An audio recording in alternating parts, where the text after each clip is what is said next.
প্রিয় দেশবাসী, দেশের শিশু, কিশোর কিশোরী, তরুণ তরুণী, ছাত্রছাত্রী, বয়স্ক বৃদ্ধ, পুরুষ মহিলা সবাইকে আমার সালাম জানাচ্ছি। আসসালামু আলাইকুম। বক্তব্যের শুরুতে আমি গভীর শ্রদ্ধা জানাচ্ছি জুলাই আগস্ট মাসে ফ্যাসিবাদের বিরুদ্ধে ছাত্র শ্রমিক জনতার অভ্যুত্থানে নিহত সকল শহীদের প্রতি। আমি আরও স্মরণ করছি তাদের যারা ফ্যাসিবাদী শক্তির প্রাণঘাতী অস্ত্রের সামনে হিমালয়ের মতো দাঁড়িয়ে অন্যায়ের প্রতিবাদ করে মৃত্যুকে আলিঙ্গন করেছে, আহত হয়েছে, পঙ্গুত্ব বরণ করেছে, হারিয়েছে তাদের চোখের দৃষ্টি। সেই সব বীরদের স্মরণ করছি যারা মিথ্যাচার, লুটপাট, স্বৈরতন্ত্রের বিরুদ্ধে এক দফা দাবি নিয়ে দাঁড়িয়েছিল। কৃতজ্ঞতা চিত্তে স্মরণ করছি আপনাদের ভাই বোনদের, আপনাদের সন্তানদের যারা এই বিপ্লবে অংশগ্রহণ করেছিল। প্রিয় দেশবাসী, আমি আগেও জানিয়েছি, আবারও জানাচ্ছি, গণ অভ্যুত্থানে সকল শহীদের পরিবারকে পুনর্বাসন করা হবে। সকল আহত শিক্ষার্থী, শ্রমিক, জনতার চিকিৎসার সম্পূর্ণ ব্যয় সরকার বহন করবে। আহতদের দীর্ঘমেয়াদী এবং ব্যয়বহুল চিকিৎসা এবং শহীদদের পরিবারের দেখাশোনার জন্য স্বাস্থ্য মন্ত্রণালয়ের নেতৃত্বে একটি পূর্ণাঙ্গ তালিকা প্রস্তুত করা হয়েছে। এখন এই নতুন তথ্য পাওয়ার ভিত্তিতে এই তালিকা হালনাগাদ করা হতে থাকবে। গণ অভ্যুত্থানের শহীদদের স্মৃতি ধরে রাখতে সরকার তার যাত্রা লগ্নে জুলাই গণহত্যা স্মৃতি ফাউন্ডেশন নামে একটি ফাউন্ডেশন প্রতিষ্ঠার উদ্যোগ নেয়। এখন সেই ফাউন্ডেশন তৈরি হয়েছে। সকল শহীদ পরিবার এবং আহতদের সর্বোত্তম চিকিৎসা সহ তাদের পরিবারের সম্পূর্ণ দায়িত্ব এই ফাউন্ডেশন গ্রহণ করছে। এই ফাউন্ডেশনে দান করার জন্য দেশের সকল মানুষ এবং বিদেশে অবস্থানরত বাংলাদেশিদের আমরা আহ্বান জানাচ্ছি। গত মাসে কুমিল্লা, নোয়াখালী, সিলেট অঞ্চলে আকস্মিক বন্যা এসব এলাকার মানুষকে হতভম্ব করে দিয়েছে। এখানে বেশিরভাগ এলাকায় কোনো দিন বন্যা হয়নি। তারা বন্যা মোকাবেলা করে অভ্যস্ত নন। দেশপ্রেমিক সশস্ত্র বাহিনী তাৎক্ষণিকভাবে বন্যা আক্রান্ত সবাইকে রক্ষার জন্য এগিয়ে আসে। সেনা, নৌ এবং বিমান বাহিনী পরস্পরের সঙ্গে সমন্বয় করে একযোগে কাজে নেমে পড়ার ফলে মানুষের দুর্ভোগ কম হয়েছে। এর পরপরই এনজিও এবং সাধারণ মানুষ দেশের সকল অঞ্চল থেকে দলে দলে এগিয়ে এসছে। আমি বিশেষ করে দেশপ্রেমিক সেনাবাহিনীকে আবারও ধন্যবাদ জানাচ্ছি। দেশের সকল দুর্যোগকালে তারা সবসময় আন্তরিকভাবে এগিয়ে এসছে। বিশেষ করে বন্যা ও শান্তি শৃঙ্খলা রক্ষার কাজে তাদের সৈনিক এবং অফিসাররা দিনের পর দিন যেভাবে দায়িত্ব পালন করেছে তার কোনো তুলনা হয় না। জনজীবনে স্বস্তি ও আত্মবিশ্বাস প্রতিষ্ঠায় তাদের ভূমিকা অনন্য। বাংলাদেশ সশস্ত্র বাহিনীর সকল সদস্যকে আমি ধন্যবাদ জানাই তাদের সততা, ত্যাগ ও অসীম দেশপ্রেমের জন্য। দেশের স্বাধীনতা সংগ্রাম থেকে শুরু করে বন্যা, খরা, ঝড়, বৃষ্টি, ঘূর্ণিঝড়, সকল প্রাকৃতিক দুর্যোগে আপনারা সকলের শেষ ভরসার স্থান। দেশের প্রতিটি ক্রান্তি লগ্নে আপনারা দেশের মানুষের পাশে থেকেছেন। দেশের স্বাধীনতার পক্ষে, সার্বভৌমত্বের পক্ষে অবস্থান নিয়েছেন। দেশ গঠনে আপনারা সবার আগে এগিয়ে এসছেন। বিগত জুলাই হতে শুরু হওয়া গণ অভ্যুত্থান, বন্যা, নিরাপত্তা প্রদান, অস্ত্র উদ্ধার সহ সকল কার্যক্রমে আপনারা সফলভাবে দিনরাত কাজ করে যাচ্ছেন। সরকার ও জনগণের পক্ষ থেকে আমি আপনাদের প্রতি কৃতজ্ঞতা জানাচ্ছি। বন্যা আমাদের জনজীবনে আরেকটি দিক উন্মোচন করল। দেশের সকল জায়গায় মানুষের সক্রিয় সহানুভূতির জোয়ার উঠেছিল অবিশ্বাস্য মাত্রায়। ব্যবসায়ী, অর্থবান ব্যক্তিরা যেমন তাদের অর্থ নিয়ে স্বতঃস্ফূর্তভাবে এগিয়ে এসেছিল, তেমনি দেশের বিভিন্ন প্রান্তের সাধারণ মানুষ, স্কুল, কলেজ, বিশ্ববিদ্যালয়ের ছেলেমেয়েরা জোয়ারের ঢলের মতো যার যার সামর্থ্য নিয়ে এগিয়ে এসছে। অনেকেই ছুটে গেছে বন্যার্তদের সহযোগিতা করার জন্য। এনজিওরা বিভিন্ন জায়গা থেকে ছুটে গেছে তাদের সহায়তা নিয়ে। তাদের কাজে অনুপ্রাণিত হয়ে আমি এনজিও নেতাদের সঙ্গে বৈঠক করেছি কিভাবে সরকার তাদের কাজের সঙ্গে সরকারের উদ্যোগকে সমন্বিত করতে পারে, সেটার কাঠামো তৈরি করে দেওয়ার জন্য। বন্যা এখন চলে গেছে, কিন্তু পুনর্বাসনের কঠিন কাজ আমাদের সামনে রয়ে গেছে। সকলের সহযোগিতায় আমরা পুনর্বাসনের কাজটি সফলভাবে সমাধান করতে চাই। আইনশৃঙ্খলা পরিস্থিতির উন্নতির জন্য আমরা দিনরাত পরিশ্রম করে যাচ্ছি। যে সমস্ত ভাই বোনেরা তাদের গত 16 বছরের বেদনা জানিয়ে তার প্রতিকার পাওয়ার জন্য আমার অফিস এবং সচিবালয়ের অফিসসমূহের সামনে প্রতিদিন ঘেরাও কর্মসূচি দিয়ে আমাদের কাজকর্ম ব্যাহত করছিলেন, তারা আমার আহ্বানে সাড়া দিয়ে ঘেরাও কর্মসূচির থেকে বিরত হয়েছেন বটে, তবে অন্যত্র আবার তারা তাদের কর্মসূচি দিয়ে যাতায়াতে ব্যাঘাত সৃষ্টি করছেন। আমি কথা দিচ্ছি, আপনাদের ন্যায্য আবেদনের কথা আমরা ভুলে যাব না। আমরা সকল অন্যায়ের প্রতিকারের জন্য প্রতিশ্রুতিবদ্ধ। আমরা আমাদের দায়িত্বকালে যথাসম্ভব সব সমস্যার সমাধানের চেষ্টা করব। আমি আবারও অনুরোধ করছি, আপনারা যাতায়াতে ব্যাঘাত সৃষ্টি থেকে বিরত থাকুন। জাতি আপনাদের প্রতি কৃতজ্ঞ থাকবে। তৈরি পোশাক, ওষুধ শিল্প, এইসব এলাকায় শ্রমিক ভাই বোনেরা তাদের অভিযোগ জানানোর জন্য ক্রমাগতভাবে এই শিল্পের কার্যক্রম পরিচালনা বন্ধ রাখতে বাধ্য করছেন। এটা আমাদের অর্থনীতিতে যে নেতিবাচক প্রভাব ফেলবে সেটা মোটেই কাম্য নয়। এমনিতেই ছাত্র শ্রমিক জনতার বিপ্লবের পর যে অর্থনীতি আমরা পেয়েছি সেটা নিয়মনীতিবিহীন দ্রুত ক্ষীয়মান একটা অর্থনীতি। প্রাতিষ্ঠানিক কাঠামো প্রায় ধ্বংসপ্রাপ্ত। বৈদেশিক মুদ্রার রিজার্ভ তলানিতে গিয়ে ঠেকেছে। আমরা এই অর্থনীতিতে প্রাণ সঞ্চারের চেষ্টা করছি, আমাদের উদ্যোগে সাড়াও পাচ্ছি। ঠিক এই সময়ে আমাদের শিল্প কারখানাগুলো বন্ধ হয়ে যাক, অকার্যকর হয়ে যাক, এটা আমাদের অর্থনীতিতে বিরাট আঘাত পড়বে। সেটা কিছুতেই আমাদের কাম্য হতে পারে না। শ্রমিক ভাই বোনদের অনেক দুঃখ আছে, কিন্তু সেই দুঃখ প্রকাশ করতে গিয়ে আপনাদের মূল জীবিকা বন্ধ হওয়ার উপক্রম হলে সেটা ঠিক হবে না। দেশের অর্থনীতি ধ্বংসপ্রাপ্ত হলে সেটা ঠিক হবে না।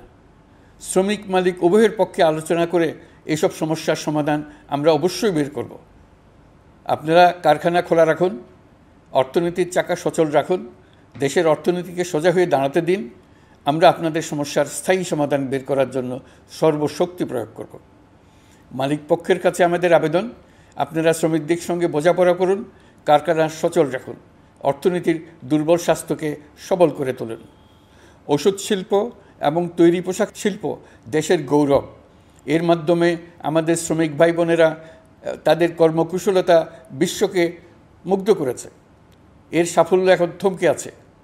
আমরা এই দুই শিল্পকে তাদের সম্ভাব্য শীর্ষে নিয়ে যেতে চাই। দুর্বল করার তো প্রশ্নই ওঠে না। এই দুই শিল্পের কোথায় কোথায় বাধা আছে, সমস্যা আছে, সেগুলো চিহ্নিত করে তাকে বাধামুক্ত করতে চাই। আমরা বিদেশি ক্রেতাদের একত্রিত করে তাদের সহযোগিতা চাইব, যেন বাংলাদেশের এই শিল্প দুটি বিশ্বের অন্যান্য দেশের চাইতে বেশি আস্থাযোগ্য হয়ে গড়ে উঠতে পারে। সব কিছুই সম্ভব যদি আমরা শ্রমিক মালিক সম্পর্কটা একটা নির্ভরযোগ্য, আনন্দদায়ক করে গড়ে তুলতে পারি। আমাদের সরকারের প্রথম মাস কাটল, দ্বিতীয় মাস থেকে আমরা নতুন বাংলাদেশ গড়ার ভিত্তি হিসেবে নতুন শ্রমিক মালিক সম্পর্কের সূচনা করতে চাই। এটা দেশের সবার কাম্য। দেশের নতুন প্রজন্ম নির্ভয়ে যেন তাদের ভবিষ্যৎ নিয়ে এগিয়ে যেতে পারে, আমরা সেই লক্ষ্যে কাজ করছি। আমাদের দায়িত্ব অনেক। ন্যায়ভিত্তিক একটা সমাজ গড়ে তোলার জন্য একসাথে অনেকগুলো কাজ আমাদের হাত দিতে হবে। 1 জুলাই থেকে 5 আগস্ট পর্যন্ত ছাত্র জনতার গণ আন্দোলনকে দমন করতে যেসব ফৌজদারি মামলা দায়ের করা হয়েছিল, এর মধ্যে হত্যা মামলা ছাড়া বাকি প্রায় সকল মামলা প্রত্যাহার করা হয়েছে। এসব মামলায় গ্রেফতারকৃত সকলে মুক্তি পেয়েছে। দায়িত্ব গ্রহণের শুরুতেই অন্তর্বর্তীকালীন সরকার বিচার বিভাগের বড় সংস্কারের কাজে হাত দিয়েছে। যোগ্যতম ব্যক্তিকে প্রধান বিচারপতি নিয়োগ দেওয়াতে মানুষের মনে নতুন আশার সঞ্চার হয়েছে। আপিল বিভাগের বিচারপতি নিয়োগ, অ্যাটর্নি জেনারেল নিয়োগ এবং অন্যান্য নিয়োগগুলি অতি গুরুত্বপূর্ণ নিয়োগ, যেগুলো সবকটাই সম্পন্ন হয়েছে। সন্ত্রাস দমন আইন ও ডিজিটাল সাইবার নিরাপত্তা আইনে দায়েরকৃত মিথ্যা হয়রানিমূলক মামলাগুলো প্রত্যাহার করা হচ্ছে। সাইবার নিরাপত্তা আইন সহ বাংলাদেশে বিদ্যমান সকল কালো আইনের তালিকা করা হয়েছে।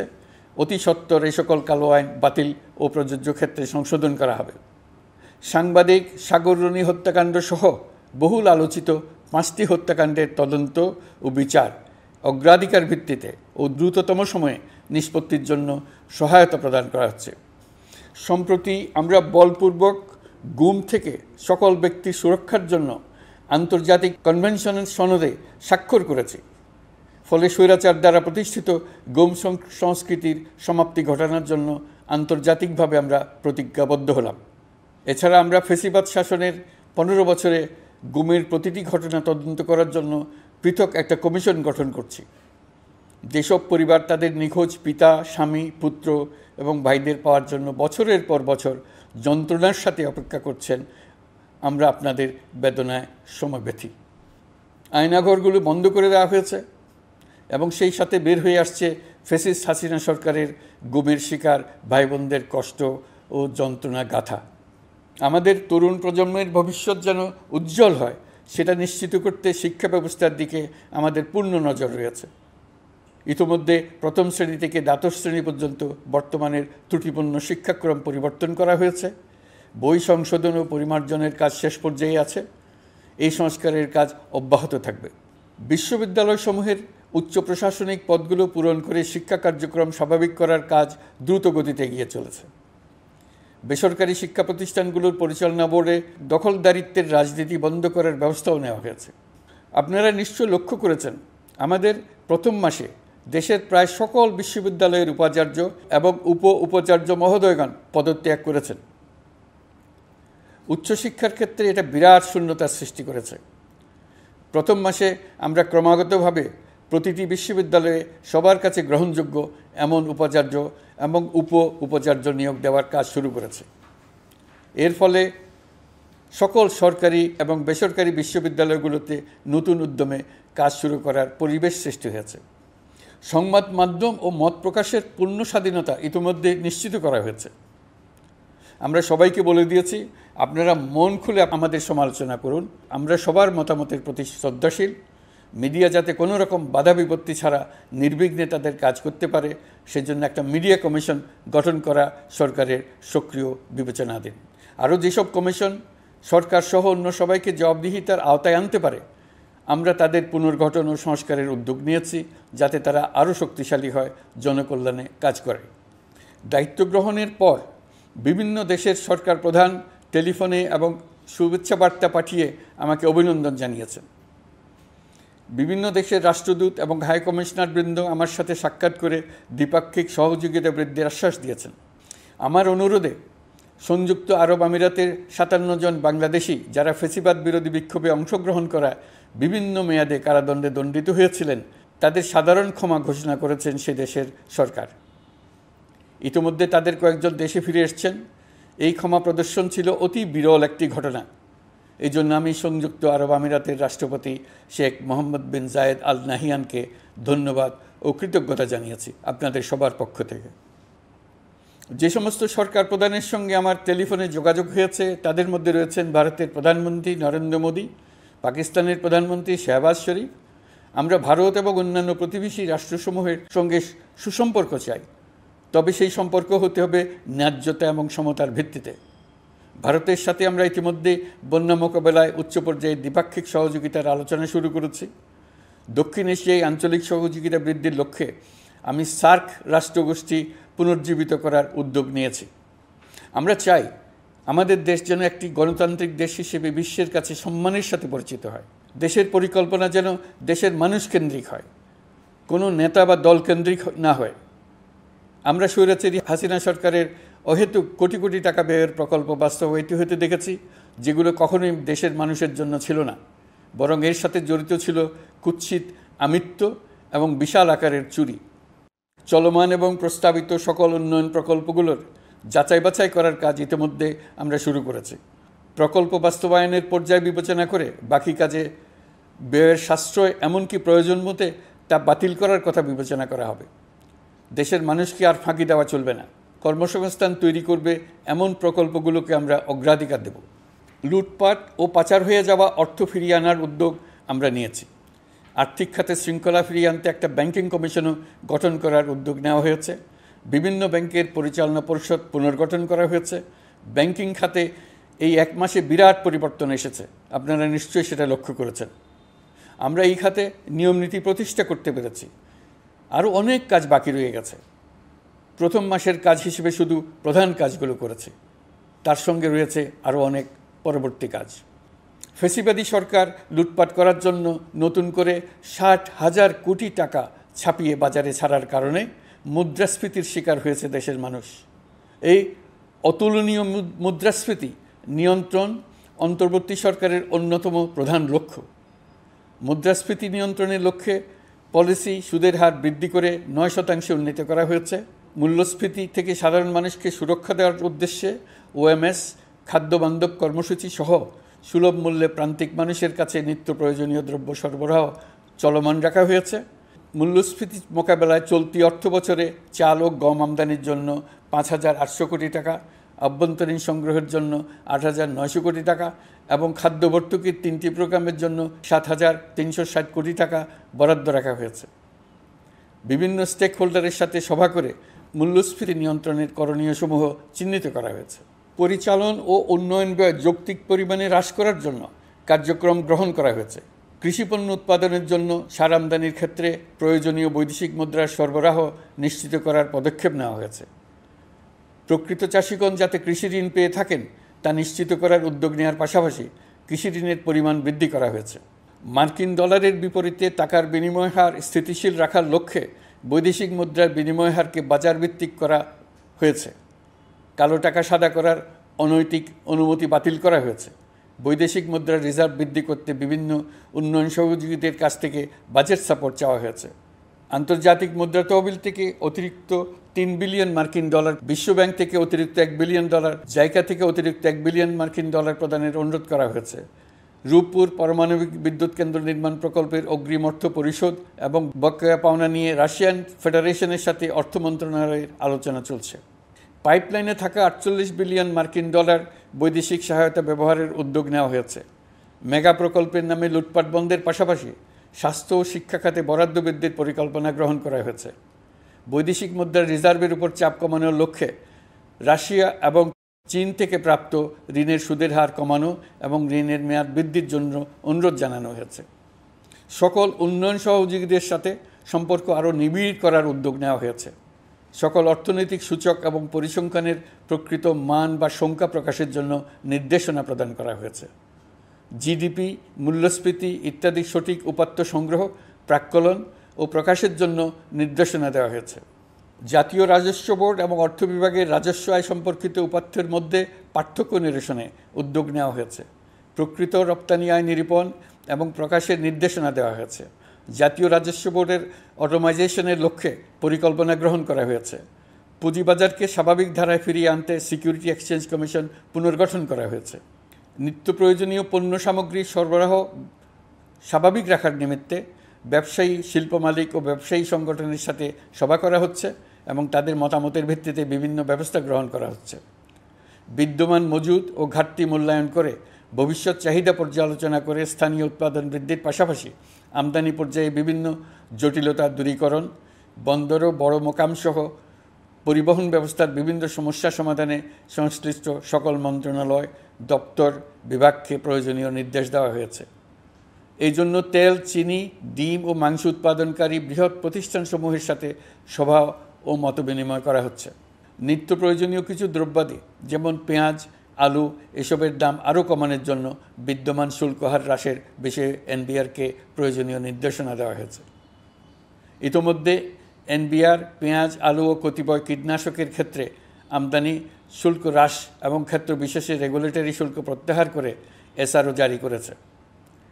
নিম্ন আয়ের 1 কোটি পরিবারকে টিসিবির মাধ্যমে হ্রাসকৃত মূল্যে কিছু পণ্য যেমন পরিবার প্রতি চাল মাসে 5 কেজি, সয়াবিন তেল মাসে 2 কেজি, মসুর ডাল মাসে 2 কেজি দেওয়া হচ্ছে।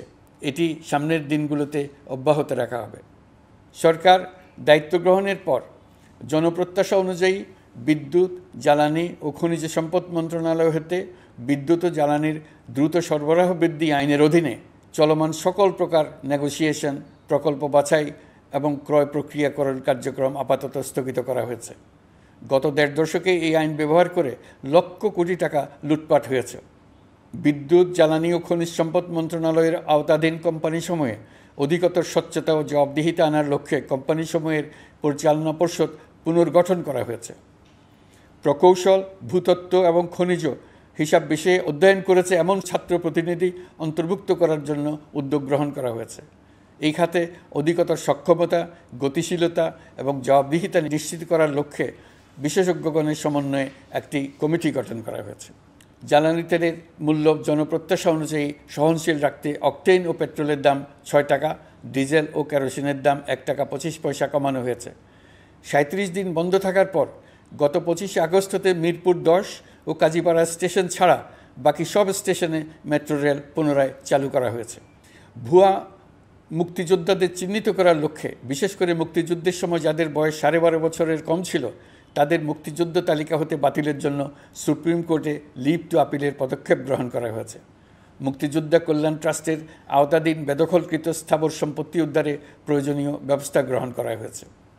গৃহায়ন ও গণপূর্ত মন্ত্রণালয় কর্তৃক গৃহীত বরিশাল, রংপুর, ময়মনসিংহ উন্নয়ন কর্তৃপক্ষ আইন এর খসড়া তৈরির কার্যক্রম নেওয়া হয়েছে।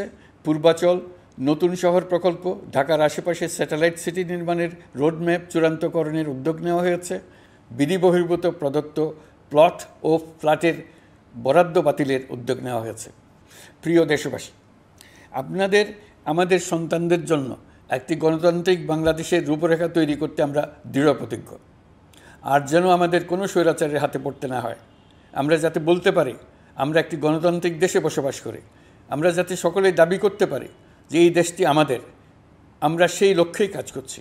কেউ আইন নিজের হাতে তুলে নেবেন না। আইন নিজের হাতে তুলে নিয়ে কেউ সমাজে বিশৃঙ্খল পরিবেশ সৃষ্টি করলে আমরা তাকে অবশ্যই শাস্তির আওতায় নিয়ে আসব।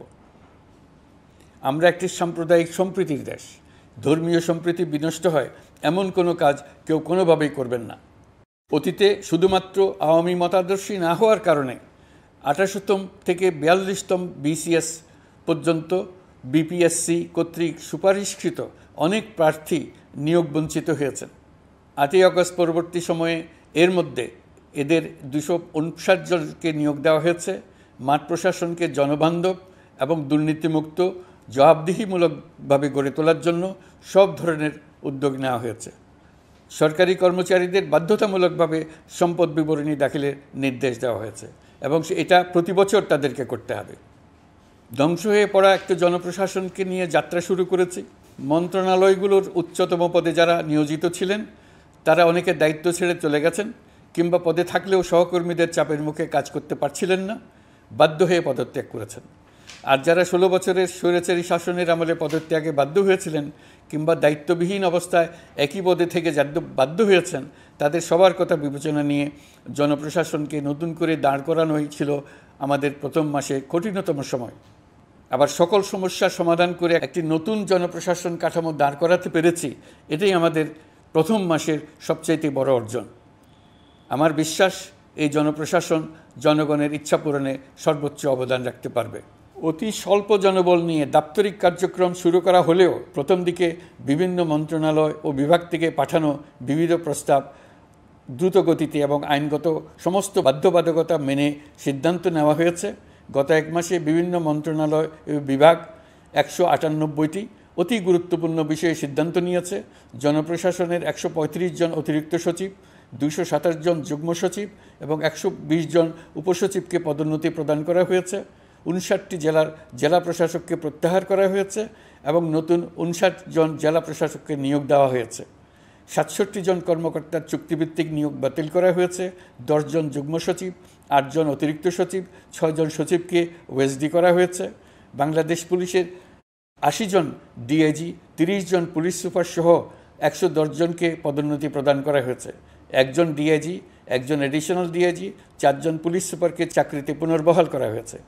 আইজিপি সহ ১০ জন অতিরিক্ত আইজি, ৮৮ জন ডিআইজি, ২১ জন এডিশনাল ডিআইজি, ১৭৭ জন পুলিশ সুপার সহ মোট ২৯৭ জন কর্মকর্তাকে বদলি করা হয়েছে। ছাত্র শ্রমিক জনতার বিপ্লবের মূল লক্ষ্য ছিল গণভবন। এটা ছিল স্বৈরাচারের কেন্দ্রবিন্দু।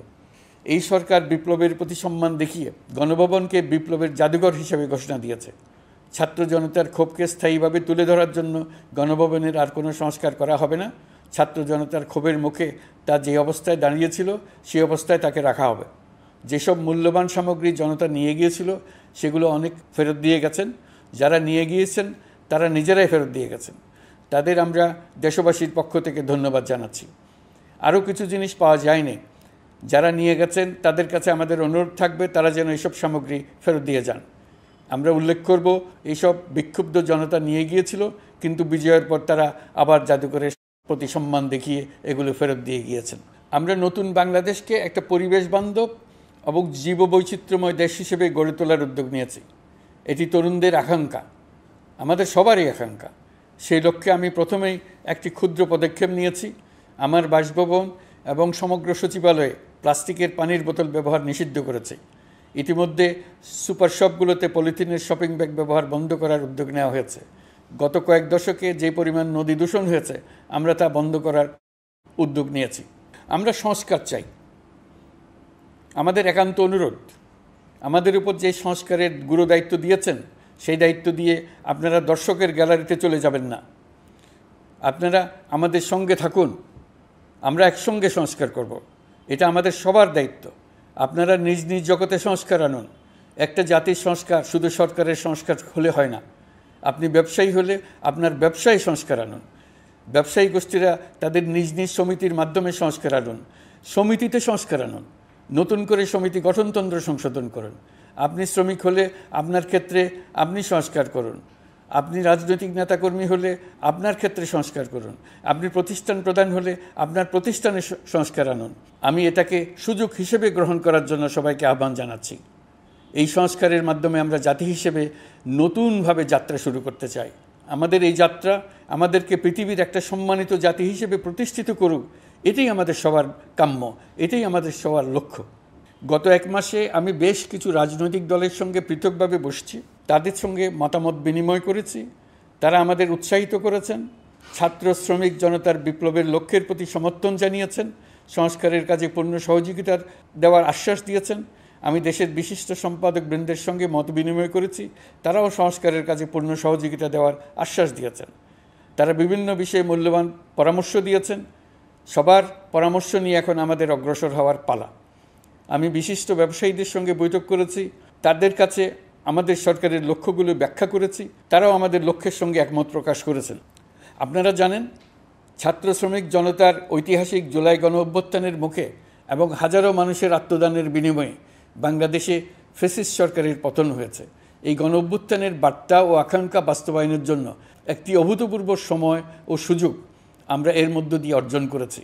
এর বাস্তবায়ন তথা বাংলাদেশের ফ্যাসিজম বা স্বৈরতান্ত্রিক শাসন পুনরাবৃত্তির আশঙ্কা রোধ এবং জনমালিকানা ভিত্তিক কল্যাণমুখী জনস্বার্থে নিবেদিত একটি রাষ্ট্র ব্যবস্থা প্রবর্তনের লক্ষ্যে কিছু জাতীয় ভিত্তিক সংস্কার সম্পন্ন করা জরুরি হয়ে পড়েছে। উক্ত সংস্কার ভাবনার অন্যতম কেন্দ্রবিন্দু হচ্ছে সুষ্ঠু নির্বাচন ব্যবস্থা, সুশাসন প্রতিষ্ঠা করা। আমরা যেহেতু জনগণের ভোটাধিকার ও জনগণের মালিকানায় বিশ্বাস করি, সেহেতু নির্বাচন ব্যবস্থার উন্নয়নে আমাদের সংস্কার ভাবনায় গুরুত্ব পেয়েছে অধিক। আমরা মনে করি নির্বাচনের নামে সংখ্যাগরিষ্ঠতার একাধিপত্য ও দুঃশাসন মানুষের উপর চাপিয়ে দেওয়া বা এর মাধ্যমে এক ব্যক্তি বা এক পরিবার বা কোনো গোষ্ঠীর কাছে সকল ক্ষমতা কক্ষীভূত করে রাখার কোনো ক্রমেই গ্রহণযোগ্য নয়। এসব আশঙ্কা রোধ করার জন্য নির্বাচনের সাথে সম্পর্কিত নির্বাচন কমিশন সহ অন্যান্য প্রতিষ্ঠানগুলোর সংস্কারের কথা আমরা ভাবছি। নির্বাচন ব্যবস্থার সাথে সম্পর্কিত প্রতিষ্ঠান হিসেবে পুলিশ প্রশাসন, জনপ্রশাসন, বিচার প্রশাসন, দুর্নীতি দমন কমিশন এই 4টি প্রতিষ্ঠানের সংস্কার করা সুষ্ঠু ও অবাধ নির্বাচনের জন্য অপরিহার্য। এসব প্রতিষ্ঠানের সংস্কার জনমালিকানা ভিত্তিক, জবাবদিহিমূলক এবং কল্যাণমূলক রাষ্ট্র ব্যবস্থা প্রতিষ্ঠায়ও অবদান রাখবে বলে আমি বিশ্বাস করি। এর পাশাপাশি সমাজের সকল স্তরের মানুষের প্রতিনিধিত্ব ও স্বার্থ নিশ্চিত করার জন্য এবং জুলাই গণ অভ্যুত্থানের বার্তাকে প্রতিফলিত করার জন্য সাংবিধানিক সংস্কারের প্রয়োজন আমরা অনুভব করছি। এসব বিষয়ে সংস্কার করার প্রাথমিক পদক্ষেপ হিসেবে আমরা প্রাথমিকভাবে 6টি কমিশন গঠন করার সিদ্ধান্ত নিয়েছি। এসব কমিশনের কাজ পরিচালনার জন্য বিষয়ভিত্তিক অভিজ্ঞতা বিবেচনা করে 6 জন বিশিষ্ট নাগরিকের নেতৃত্বে এই কমিশনগুলো পরিচালনা করার দায়িত্ব দিয়েছি। এরপর আরও বিভিন্ন বিষয়ে কমিশন গঠন করার প্রক্রিয়া আমরা অব্যাহত রাখব। নির্বাচন ব্যবস্থা সংস্কার কমিশনের প্রধান হিসেবে দায়িত্ব পালন করবেন ডক্টর বদিউল আলম মজুমদার। পুলিশ প্রশাসন সংস্কার কমিশনের প্রধান হিসেবে কাজ করবেন জনাব সরফরাজ চৌধুরী। বিচার বিভাগ সংস্কার কমিশনের প্রধান হিসেবে দায়িত্ব পালন করবেন বিচারপতি শাহ আবু নাঈম মমিনুর রহমান। দুর্নীতি দমন সংস্কার কমিশনের প্রধান হিসেবে দায়িত্ব পালন করবেন ডক্টর ইফতেখারুজ্জামান। জনপ্রশাসন সংস্কার কমিশনের প্রধান হিসেবে দায়িত্ব পালন করবেন জনাব আব্দুল মুহিত চৌধুরী। সংবিধান সংস্কার কমিশনের প্রধান হিসেবে দায়িত্ব পালন করবেন ডক্টর শাহদিন মালিক। এসব কমিশনের অন্য সদস্যদের নাম কমিশন প্রধানদের সাথে আলোচনা করে ঠিক করা হবে। কমিশনগুলোর আলোচনা ও পরামর্শ সভায় উপদেষ্টা পরিষদের সদস্য, ছাত্র, শ্রমিক জনতা আন্দোলনের প্রতিনিধি, নাগরিক সমাজ ও রাজনৈতিক দলের প্রতিনিধিরা উপস্থিত থাকবেন। পূর্ণাঙ্গভাবে গঠিত হওয়ার পর কমিশন আনুষ্ঠানিকভাবে তাদের কাজ আগামী 1 অক্টোবর থেকে শুরু করতে পারবে বলে আমি আশা করছি এবং এটি পরবর্তী 3 মাসের মধ্যে সম্পন্ন হবে বলে আমরা ধারণা করছি। কমিশনের রিপোর্টের ভিত্তিতে সরকার পরবর্তী পর্যায়ে প্রধান রাজনৈতিক দলগুলোর সাথে পরামর্শ সভার আয়োজন করবে। চূড়ান্ত পর্যায়ে ছাত্র সমাজ, নাগরিক সমাজ, রাজনৈতিক দলের প্রতিনিধি, সরকারের প্রতিনিধি নিয়ে ব্যাপক ভিত্তিক 3 থেকে 7 দিন ব্যাপী একটি পরামর্শ সভার ভিত্তিতে সংস্কার ভাবনার রূপরেখা চূড়ান্ত করা হবে। এতে এই রূপরেখা কীভাবে বাস্তবায়ন হবে তার একটি ধারণাও দেওয়া হবে। এই আয়োজন জুলাই গণ-অভ্যুত্থানের বার্তা বাস্তবায়ন ও রাষ্ট্র পুনর্নির্মাণ তাগিদের ঐক্যবন্ধনে গোটা জাতিকে শক্তিশালী ও আশাবাদী করে তুলবে বলে আমাদের বিশ্বাস। প্রিয় দেশবাসী, আমাদের সামনে অনেক কাজ, সবাই মিলে একই লক্ষ্যে আমরা অগ্রসর হতে চাই। আমাদের মধ্যে, বিশেষ করে আমাদের নতুন প্রজন্মের মধ্যে যে সুপ্ত প্রতিভা লুকিয়ে আছে সেটা যেন বিনা বাধায় রাষ্ট্রের এবং সমাজের সহযোগিতায় প্রকাশ করতে পারি, সেই সুযোগের কাঠামো তৈরি করতে চাই। সকলে মিলে আমাদের পরিবারের প্রতিটি সদস্যকে, সে ঝাড়ুদার হোক, ছাত্র হোক, শিক্ষক হোক, যে কোনো ধর্মের হোক, সবার সমান অধিকার নিশ্চিত করতে চাই। এই হলো আমাদের সংস্কারের মূল লক্ষ্য। আসুন ছাত্র শ্রমিক জনতার এই বিপ্লবের লক্ষ্যকে আমরা দ্রুত বাস্তবায়ন করি। আমাদের প্রথম মাসে আমরা যেই গতিতে, যে উদ্যম নিয়ে কাজ এগিয়ে নিয়ে যাওয়ার কথা চিন্তা করেছিলাম সেটা হয়তো করতে পারিনি বাস্তব অবস্থার পরিপ্রেক্ষিতে। দেশের আইনশৃঙ্খলা পরিস্থিতি স্বাভাবিক রাখা গেলে আশা করি আমরা আমাদের গতি অনেক বাড়াতে পারব। এই জন্য দেশের সকল মানুষের কাছে, শিক্ষক, ছাত্রছাত্রী, কৃষক, শ্রমিক, পেশাজীবী, বড় ব্যবসায়ী, ক্ষুদ্র ব্যবসায়ী, দিনমজুর, গৃহিণী, সকলের সহযোগিতা চেয়েছি। আমাদের কাজ বড় কঠিন, কিন্তু জাতি হিসেবে এবার ব্যর্থ হওয়ার কোনো অবকাশ আমাদের নেই। আমাদেরকে সফল হতেই হবে। এই সাফল্য আপনাদের কারণেই আসবে, আপনার সহযোগিতার কারণেই আসবে। আমাদের কাজ হবে আপনার আমার স্বপ্নকে বাস্তবে রূপায়িত করা। এখন আমরা আমাদের 2য় মাস শুরু করছি। আমাদের 2য় মাসে যেন আপনাদের মনে দৃঢ় আস্থা সৃষ্টি করতে পারি, সেই চেষ্টা করে যাব। ধৈর্য ধরুন, এই কথাটি আমি মোটেই আপনাদের বলবো না। আমরা সবাই অধৈর্য হয়ে পড়েছি। এত সব কাজ কখন যে শেষ হবে এটা চিন্তা করে আমরা অধৈর্য হব, কেন হব না? কিন্তু সঠিকভাবে কাজ করব, কাজে কোনো অধৈর্যের চিহ্ন রাখব না।